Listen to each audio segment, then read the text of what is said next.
Hi viewers, welcome to my channel. ఈ రోజు మనం చూసుకుంటే ఒక బ్రేకింగ్ న్యూస్ అయితే ఉంది. అది ఏంటి అంటే జనసేన పార్టీ అఫీషియల్ ఏవైతే దానికి సంబంధించిన న్యూస్ ఛానల్ కింద మనకైతే అక్కడ జరిగిన జనసేన పార్టీలో జరిగిన ప్రతి ఒక్క కార్యక్రమాన్ని కానీ ప్రతి ఒక్క ఏదైతే విషయం ఉందో ఆ విషయాన్ని మనకైతే ప్రచారం చేసే యూట్యూబ్ ఛానల్ మెయిన్గా జనసేన పార్టీ యూట్యూబ్ ఛానల్ మెయిన్గా దాదాపుగా 19 లక్షలతో కూడిన ఈ యూట్యూబ్ ఛానల్ని ఈరోజు అయితే హ్యాకింగ్ గురవడం అయితే జరిగింది. కావాలంటే ఒకసారి మీరు కూడా యూట్యూబ్లో సెర్చ్ చేసి చూడండి. జనసేన పార్టీ అని సెర్చ్ చేస్తుంటే మనకి 19 లక్షలతో కూడిన యూట్యూబ్ ఛానల్ అయితే గతంలో జనసేన అనుకుంటున్న జనసేన పార్టీ అని సెర్చ్ చేసినా కానీ మనకైతే ఆ వీడియో వచ్చేది. కాకపోతే ఇప్పుడు చూసుకుంటే ఆ జనసేన పార్టీ ఏదైతే అఫీషియల్ యూట్యూబ్ ఛానల్ ఉందో దాన్ని అయితే ఫారెన్ నుంచి దాన్ని అయితే కొంతమంది హ్యాకర్లు అయితే హ్యాక్ చేయడం అయితే జరిగింది. దాదాపుగా 19 లక్షల పైచీలకు ఉన్న సబ్స్క్రైబర్స్ ఉన్న ఈ యూట్యూబ్ ఛానల్ పార్టీకి అఫీషియల్ ఛానల్గా వర్క్ చేస్తుంది.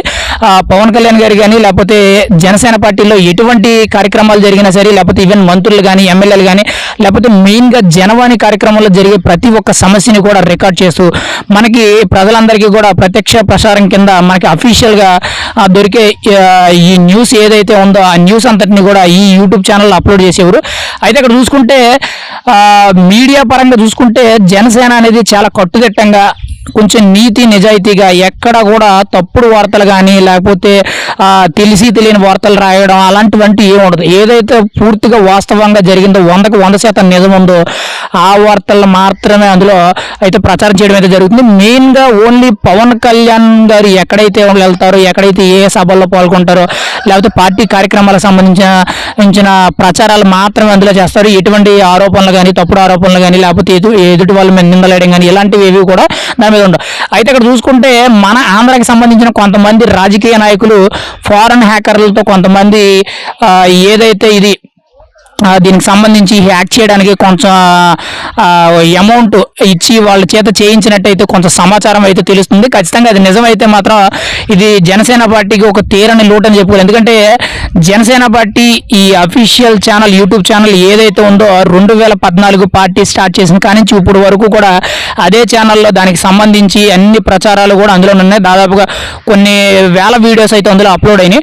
అయితే ఆ హ్యాకర్స్ అనేది ఫారెన్లో యాక్చువల్లీ మనకి నైట్ టైము వాళ్ళకి డే టైంలో ఈ ఫారినర్స్ యూట్యూబ్ ఛానల్ హ్యాక్ చేసి అందులో ఉన్న కంటెంట్ అంతా కూడా డిలీట్ చేసి దాన్ని ఆ యూట్యూబ్ ఛానల్ నేమ్ ఏదైతే ఉందో జనసేన పార్టీ అనే ఉన్న నేమ్ని రీనేమ్ కింద micro strategies micro technologies and something అనే పేరు మార్చి దాంట్లో బిట్ కాయిన్ అనే వీడియోస్ అయితే అప్లోడ్ చేయడం అయితే జరిగింది. కాకపోతే మనకి జనసేన పార్టీ తరపు నుంచి ఎవరైతే ఈ యూట్యూబ్ ఛానల్స్ రన్ చేయడానికి ఒక మీడియా టీం అయితే ఉందో దీని అందరికీ హెడ్ కూడా మనకి హరిప్రసాద్ గారు అయి ఉండడంతో ఆయన భాగంగా పనిచేస్తున్న ఈ యూట్యూబ్ టెక్నీషియన్స్ అందరూ కూడా దాని మీద ఆల్రెడీ చర్యలు తీసుకోవడం, దాన్ని ఎలా రికవరీ చేయాలనే పని మీద పడ్డారు. ఖచ్చితంగా అది రికవరీ అయ్యే ఛాన్స్ ఉందా లేదన్నది అయితే ఇంకా క్లారిటీ అయితే రాలేదు. ఖచ్చితంగా ఇది జనసేన పార్టీకి ఒక పెద్ద దెబ్బ అనే చెప్పుకోవాలి. ఎందుకంటే మెయిన్గా జనసేన పార్టీ ప్రచారాలన్నీ కూడా అందులోనే ప్రచారం అవుతాయి. అందులో ప్రచారమైన వీడియోస్ని ప్రతి ఒక్క న్యూస్ ఛానల్స్ కానీ ఈవెన్ TV9 కానీ NTV కానీ వేరే పెద్ద పెద్ద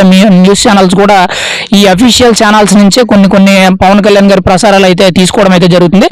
అలాంటి మెయిన్ అఫీషియల్ ఛానల్స్ని హ్యాకర్స్ అనేది హ్యాక్ చేయడం చాలా దురదృష్టకరం అని చెప్పుకోవాలి. ఖచ్చితంగా దీని మీద ఎలాంటి యాక్షన్ తీసుకుంటారు అనేది జనసేన పార్టీ అఫీషియల్స్ ఇప్పుడు మెయిన్గా మనకి జనసేన పార్టీ మీడియా ప్రతినిధిగా హెడ్గా ఉన్న పిడుగు హరిప్రసాద్ గారు ఎలాంటి నిర్ణయాలు తీసుకుంటారు అనేది మనకి ఇంకా తెలియనుంది. ఖచ్చితంగా ఇది జనసేన పార్టీకి ఒక పెద్ద దెబ్బ అనే చెప్పుకోవాలి. ఎందుకంటే మెయిన్గా దాదాపు 19 లక్షల పైచీలుగా సబ్స్క్రైబర్స్ ఉన్న ఈ యూట్యూబ్ ఛానల్ని టార్గెట్ చేశారు. ఇంకా రాబోయే రోజుల్లో జనసేన పార్టీ ట్విట్టర్ అకౌంట్ కానీ లేకపోతే ఫేస్బుక్ అకౌంట్ కానీ ఇన్స్టాగ్రామ్ అకౌంట్ కూడా హ్యాక్ చేసే అవకాశం కూడా ఉండేటట్టు అయితే తెలుస్తుంది. ఎందుకంటే మనకి ఏదైతే మెయిన్గా పవన్ కళ్యాణ్ గారి తరపు నుంచి జెన్యూన్ న్యూస్ ఏదైతే ఉందో ఆ జెన్యూన్ న్యూస్ని వాళ్ళైతే ప్రచారం చేయడం అయితే జరుగుతుంది. కానీ ఏంటంటే ఎక్కువగా 100% ఇక్కడ మంచి న్యూస్ మాత్రమే ఇక్కడ న్యాయానికి కట్టుబడి ఉన్న న్యూస్ని మాత్రమే ప్రచారం చేయడం అయితే జరుగుతుంది. దానిలో భాగంగా కొంతమంది రాజకీయ నాయకులు కుయుక్తులు పడిని ఈ ఫారెన్ హ్యాకర్స్తో కొంతమందితో కలిసి ఈ ప్రయత్నం చేసినట్టయితే మీడియా ముఖ్యంగా సమాచారం అయితే తెలుస్తుంది.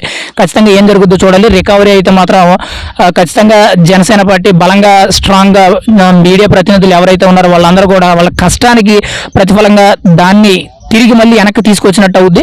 చూద్దాం ఏం జరుగుద్ది అనేది. ఇప్పుడైతే మాత్రం Janasena party official YouTube channel అయితే హ్యాక్ జరగడం అయితే జరిగింది. అది నిన్న నైట్ అంటే మనకి నిన్న నైట్ జరిగినట్టుంది. ఇవాళ మార్నింగ్ కూడా నేను సెర్చ్ చేసి చూశాను. కానీ ఏంటంటే ఇక్కడ జనసేన పార్టీ అని సెర్చ్ చేస్తుంటే యూట్యూబ్ ఛానల్ అనేది సెర్చింగ్లో మనకి యూట్యూబ్ ఛానల్ అనేది కనిపించడం లేదు. వేరే ఆధార వీడియోస్ ఏవో చూపిస్తున్నాయి, కానీ జనసేన పార్టీకి సంబంధించిన వీడియోస్ కానీ లేకపోతే ఆ పార్టీ ఛానల్ కానీ అవి ఏవి కనిపించడం లేదు. ఖచ్చితంగా మరి ఏం జరుగుద్ది అనేది మనం అయితే వేచి చూడాలి.